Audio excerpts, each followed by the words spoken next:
Hello friends, शिक्षा सेवा में आपका स्वागत है।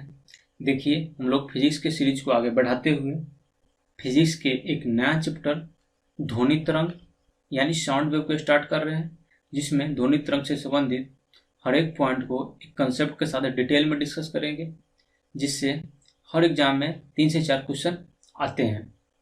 तो देखिए फ्रेंड्स, सबसे पहले हम ध्वनि तरंग का थ्योरी का कंसेप्ट देखेंगे। उसके बाद नेक्स्ट वीडियो में एमसीक्यू और ध्वनि तरंग से एग्जाम में पूछे जाने वाले न्यूमेरिकल। तो चलिए आज के हम इस वीडियो में ध्वनि से संबंधित कंसेप्ट को देखते हैं। अगर आप ये तीनों वीडियो देख लेते हैं तो किसी भी एग्जाम में ध्वनि तरंग से क्वेश्चन आपसे नहीं छूटेगा। तो सबसे पहले हम देखते हैं ध्वनि तरंग का डेफिनेशन। देखिए फ्रेंड्स, आमतौर पे हम जानते हैं कि जो भी कुछ हम अपने कान से सुनते हैं उसको ध्वनि कहते हैं। ये तो सिंपल परिभाषा है, लेकिन ध्वनि तरंग का जो स्टैंडर्ड डेफिनेशन है वो देखिए क्या है कि ध्वनि एक अनुदैर्घ्य तरंग है जिसके संचरण के लिए माध्यम की आवश्यकता होती है। देखिए फ्रेंड्स, यहाँ पे एक शब्द है अनुदैर्घ्य। पिछले वीडियो में हमने तरंग से संबंधित कंसेप्ट को देखी और वहाँ पे हम लोग पढ़े थे कि ध्वनि क्या होती है, एक अनुदैर्घ्य तरंग होती है। अगर आप तरंग का वीडियो नहीं देखे हैं तो उसका लिंक डिस्क्रिप्शन बॉक्स में दिया हुआ है, तो वहां से आप देख सकते हैं, जिसके संचरण के लिए माध्यम की आवश्यकता। यहाँ पे एक शब्द है माध्यम। माध्यम में क्या क्या होती है? ठोस, द्रव एवं गैस, तीनों होती है। देखिए, यहाँ पे कह रहा है कि इसके संचरण के लिए माध्यम की आवश्यकता होती है। इसका मतलब यह हुआ कि ध्वनि निर्वात, जिसको हम लोग वैक्यूम बोलते हैं, इसमें नहीं गमन कर सकती है। निर्वात का मतलब होता है जहाँ पे कोई माध्यम नहीं है, उसको हम निर्वात या वैक्यूम बोलते हैं या शून्य अवस्था भी बोलते हैं। तो देखिए, इस पर आधारित क्वेश्चन आता है कि जैसे चंद्रमा और अंतरिक्ष।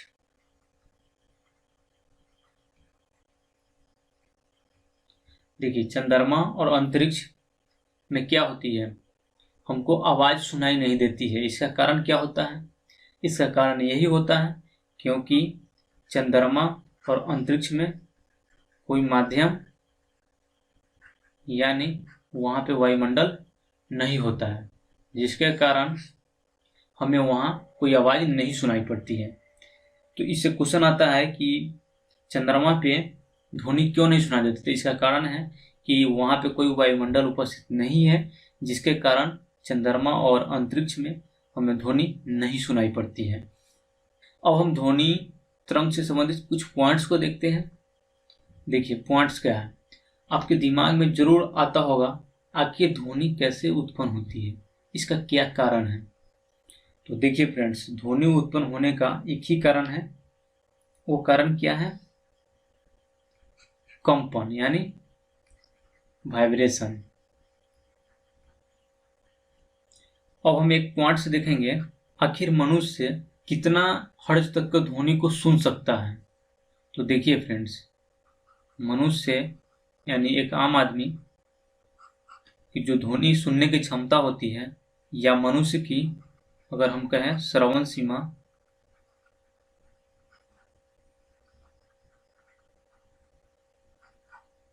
यानी इसको क्या बोलेंगे,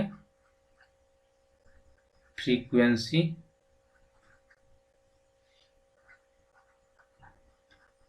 रेंज, तो वो होती है 20 हर्ट्ज से 20,000 हर्ट्ज। या इसको थोड़ा सा और हम चेंज करेंगे तो देखिए क्या हो जाएगा, 20 हर्ट्ज, यहाँ पे देखिए 20, यहाँ 000 है तो इसको हम किलो लिख सकते हैं, हर्ट्ज। यानी 20 हर्ट्ज से 20,000 हर्ट्ज तक के ध्वनि को ही मनुष्य सुन सकता है। तो ये था ध्वनि तरंग से संबंधित कुछ पॉइंट्स जिसको हमने डिस्कस किए। चलिए हम नेक्स्ट पॉइंट देखते हैं। अगला है ध्वनि तरंग की आवृत्ति प्रास यानी frequency range of sound wave. देखिए, फ्रीक्वेंसी रेंज के आधार पर ध्वनि तरंग 3 प्रकार की होती है, जिसमें पहला है अश्रव्य तरंग, दूसरा है श्रव्य तरंग, तीसरा है पराश्रव्य तरंग। देखिए फ्रेंड्स, अश्रव्य जिसको हम इंफ्रासोनिक वेव बोलते हैं। देखिए फ्रेंड्स, हिंदी इंग्लिश में इसलिए लिख रहे हैं क्योंकि कभी कभी एग्जाम में इसका इंग्लिश नेम ही दे दिया जाता है, तो आपको हिंदी और इंग्लिश दोनों जानना जरूरी है। और देखिए, श्रव्य तरंग जिसको ऑडिबल वेव बोलते हैं, और पराश्रव्य जिसको अल्ट्रासोनिक वेव बोलते हैं। तो देखिए, आप कंफ्यूज नहीं होइएगा, इंफ्रासोनिक का मतलब होगा अश्रव्य तरंग और अल्ट्रासोनिक का मतलब होगा पराश्रव्य तरंग। अब हम देखेंगे अश्रव्य तरंग क्या है, अश्रव्य तरंग किसे कहते हैं, इसे कौन कौन सुन सकता है, यानी इसका फ्रीक्वेंसी रेंज कितना होता है, एक एक करके डिस्कस करते हैं। तो देखिए फ्रेंड्स, अश्रव्य तरंग क्या होता है। देखिए, जिसकी फ्रीक्वेंसी 20 हर्ट्ज से कम होती है उसे हम अश्रव्य तरंग कहते हैं। जैसे देखिए, जैसे हो गया दिल की धड़कन, यानी हृदय की जो आवाज होती है वो बहुत ही नगण्य होती है, जिसको हम नहीं सुन सकते, यानी 20 हर्ट्ज से कम होती है। अगला, भूकंप के समय पृथ्वी के अंदर उत्पन्न तरंग। और भी एग्जाम्पल है इसका, हाथी होता है, व्हेल होता है, ये सभी अश्रव्य तरंग सुन सकती है, यानी 20 हर्ट्ज से कम की भी फ्रीक्वेंसी को सुन सकती है। चलिए अब हम देखते हैं श्रव्य तरंग क्या होती है। देखिए फ्रेंड्स, श्रव्य तरंग उस तरंग को कहते हैं जिसकी फ्रीक्वेंसी 20 हर्ट्ज से 20,000 हर्ट्ज तक होती है, तो उस तरंग को हम श्रव्य तरंग कहते हैं। या अगर हम थोड़ा और इसको आगे बढ़ाएं तो देखिए 20 हर्ट्ज, या देखिए 20 यहाँ पे 000 है तो इसको हम किलो लिख सकते हैं। तो कभी कभी ऐसा रहता है किलो हर्ट्ज में भी, तो 20 हर्ट्ज से 20 किलो हर्ट्ज तक, यानी 20,000 हर्ट्ज तक, तो उस तरंग को हम श्रव्य तरंग कहते हैं। अब देखिए, अभी हम ध्वनि तरंग के ऊपर पॉइंट्स पे डिस्कस किए हैं कि 20 हर्ट्ज से 20,000 हर्ट्ज तक की जो फ्रीक्वेंसी होती है उसको मनुष्य सुन सकती है, तो इसका एग्जाम्पल हो जाएगा मनुष्य। अब हम देखेंगे पराश्रव्य तरंग क्या होती है। इसमें क्या होती है, 20,000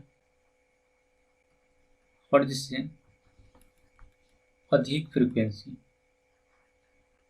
20,000 हर्ट्ज से अगर अधिक फ्रीक्वेंसी होगा तो उस तरंग को हम पराश्रव्य तरंग यानी अल्ट्रासोनिक वेव कहते हैं। अब क्वेश्चन आता है कि पराश्रव्य तरंग कौन कौन सुन सकता है। तो देखिए, इसे कौन कौन सुन सकता है। सबसे पहले कुत्ता, बिल्ली, चमगादड़, उसके बाद हो गया डॉल्फिन, सोन्स,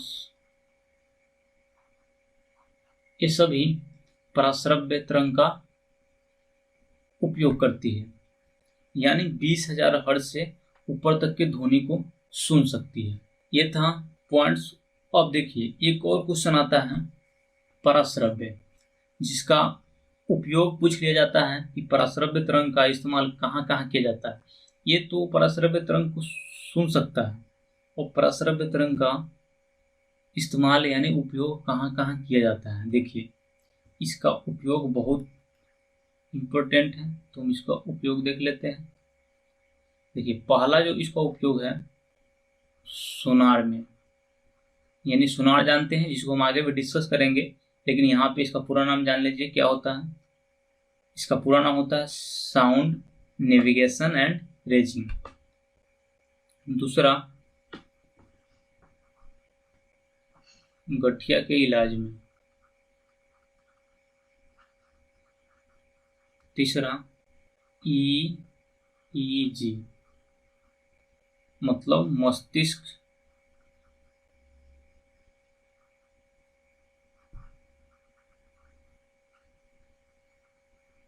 ट्यूमर में। और देखिए चौथा जो इसका उपयोग होता है अल्ट्रा सोनोग्राफी में।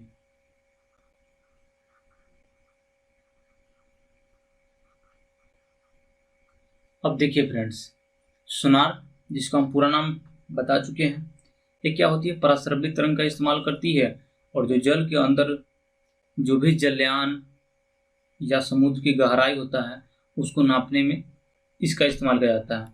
उसके बाद दूसरा इसका उपयोग है गठिया के इलाज में। तीसरा है EEG यानी मस्तिष्क ट्यूमर में। देखिए एक यहाँ पे शब्द है EEG।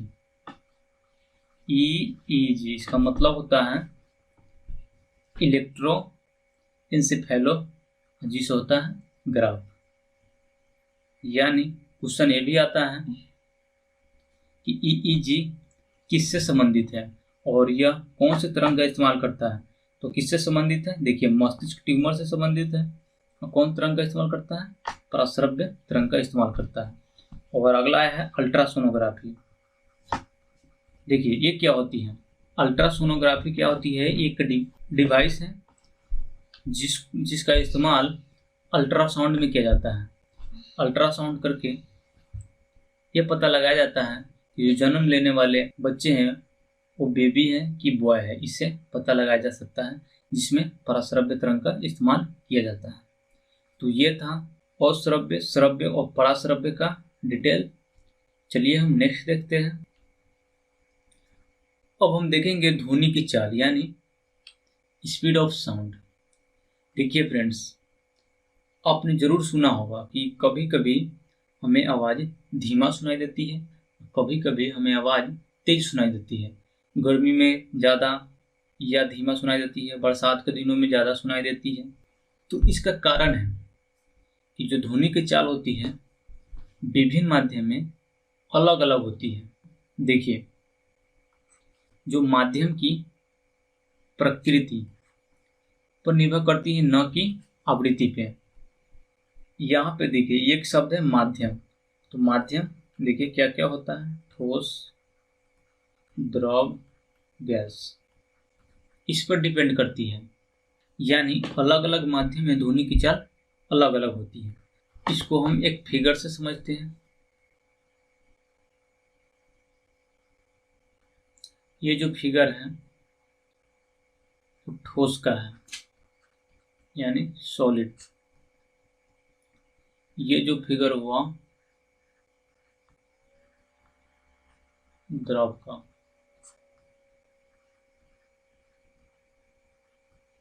और ये गैस का। अब देखिए यहाँ पे हम देखिए कि जो ध्वनि की चाल होती है माध्यम की प्रकृति पर निर्भर करती है। इसका मतलब है कि माध्यम कैसा है, ठोस है कि द्रव है कि गैस है। तो ये चीज आप इस फिगर में जरूर देख रहे हैं कि इसमें क्या है कि ठोस में जो कण है यानी पार्टिकल्स है वो एक दूसरे के बहुत ही क्या है, नजदीक है। और जब नजदीक होगा तो इसका मतलब है इसमें ज़्यादा कंपन होगा। और देखिए द्रव में इसमें जो कण है ठोस से ज़्यादा दूरी बना के रखा हुआ, और सबसे ज़्यादा जो गैप है वो किस में है, गैस में। इसका मतलब इसमें ज़्यादा कंपन होगा। और जब हम जानते हैं कि जब कंपन होता है तो क्या उत्पन्न होती है, ध्वनि उत्पन्न होती है। तो इससे स्पष्ट होता है कि जो सबसे अधिक ध्वनि होती है वो किस में होती है, ठोस में सबसे अधिक।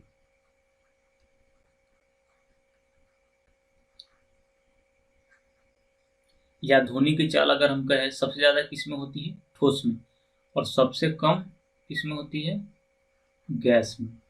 क्यों होती है कम, क्योंकि देखिए जो गैस के जो अणु है या कण है उसमें बहुत ज़्यादा गैप होने के कारण इसमें कंपन बहुत कम होती है, जिसके कारण इसमें ध्वनि की चाल बहुत ही कम यानी सबसे कम होती है।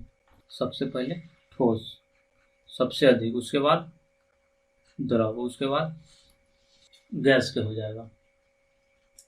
देखिए एक और क्वेश्चन आता है, अगर आपको ठोस न देके क्वेश्चन आ जाता है कि ध्वनि की चाल सबसे अधिक होती है, तो आपको इस्पात, जिसको हम इंग्लिश में स्टील भी बोलते हैं, तो आप इसको पॉइंट को भी याद रखिए। चलिए अब नेक्स्ट देखते हैं। अगला है 0 डिग्री सेल्सियस पर विभिन्न माध्यम में ध्वनि की चाल। देखिए फ्रेंड्स, अभी हम लोग पढ़ लिए कि जो ध्वनि की चाल होती है अलग अलग माध्यम में अलग अलग होती है।